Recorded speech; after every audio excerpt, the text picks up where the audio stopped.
کی تفصیلات کچھ اس طرح سے ہے کہ یہ ایک شامی شہری جو اپنی فیملی کے ساتھ یہاں پہ مقیم ہے، اس کے بیٹے کا ایک سعودی کے ساتھ جھگڑا ہوا اور اس سعودی نے اس کے بیٹے کو قتل کر دیا۔ اب سعودی عرب میں دو ہی چیزیں ہو سکتی ہیں، ایک قصاص یا دوسرا معافی۔ تو پورے قبیلے والوں نے کوشش کر لی، اس سوری نے یعنی شامی نے اس اپنے بیٹے کے قاتل کو معاف نہ کیا۔ تو اب آخری کوشش یہ یہاں پہ جو امیر ہیں اسیر کے، ان کے دفتر میں ہو رہی ہے، ان کے امارہ میں ہو رہی ہے۔ تو ترکی بن طلال نے اس سے کیا کہا؟ اس نے کہا کہ پہلے تو اس کا اکرام کیا اور کہا کہ اللہ رب العزت نے فضل اور شریعت یعنی حق ان دونوں چیزوں کو نافذ فرمایا ہے، اور میں آپ سے سوال کرتا ہوں، گزارش کرتا ہوں باب فضل کے حوالے سے کہ آپ فضل فرمائیے، کیونکہ اللہ کا فرمان ہے وَسَارِعُوا إِلَىٰ مَغْفِرَةٍ مِّن رَبِّكُمْ وَجَنَّةٍ أَرْضُهَا السَّمَاوَاتُ وَالْأَرْضُ، یعنی دوڑو اللہ کی مغفرت کی طرف اور جنت کی طرف جو زمین و آسمان کے برابر ہے۔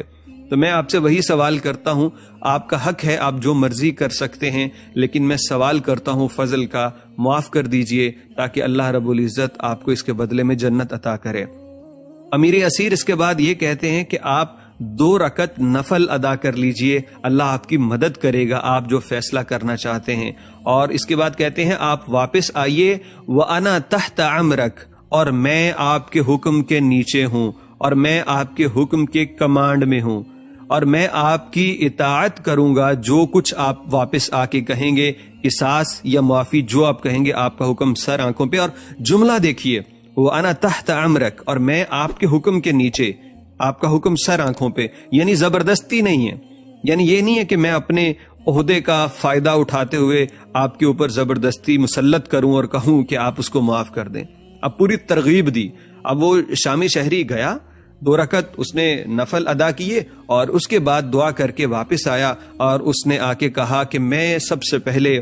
سعودی عرب کا شکریہ ادا کرنا چاہتا ہوں جس نے ہمیں بہت عطا کیا، اور یہ ارض العطا ہے، یہ دینے والی زمین ہے۔ میں اس کے نوجوان اور حکومت کا شکریہ ادا کرتا ہوں، اور اس کے مشائخ کا بھی۔ اور اس کے بعد وہ کہتے ہیں جہاں تک بات ہے دنیاوی امور کی، تو میں نے اور میری بیوی نے دنیا کو ترک کر دیا، اور ہم اللہ سے آخرت کے سوالی ہیں، اور میں اللہ کو گواہ بنا کے اور اس کے بعد آپ کو گواہ بنا کے یہ کہتا ہوں کہ میں نے اللہ کی رضا کے لیے اپنے بیٹے کے قاتل کو معاف کر دیا۔ جب یہ کہنا تھا تو اس وقت پورا قبیلہ وہ اس کے طرف بڑھا، اس کا منہ چوما، امیر اسیر خود کھڑے ہو کے تالیاں بجانے لگ گئے۔ تو یہ ایک خوبصورت ترین منظر ہے یار، مجھے حیران کر دیا اس جملے نے اور اس کلچر نے۔ میں نے کہا کیا خوبصورت بات ہے کہ امیر اسیر معافی کی درخواست کرتے ہوئے اس سے یہ کہہ رہا ہے کہ آپ جو فیصلہ کریں، انا تحت امرک، کہ میں آپ کے حکم کے نیچے، آپ کا حکم سر آنکھوں پہ۔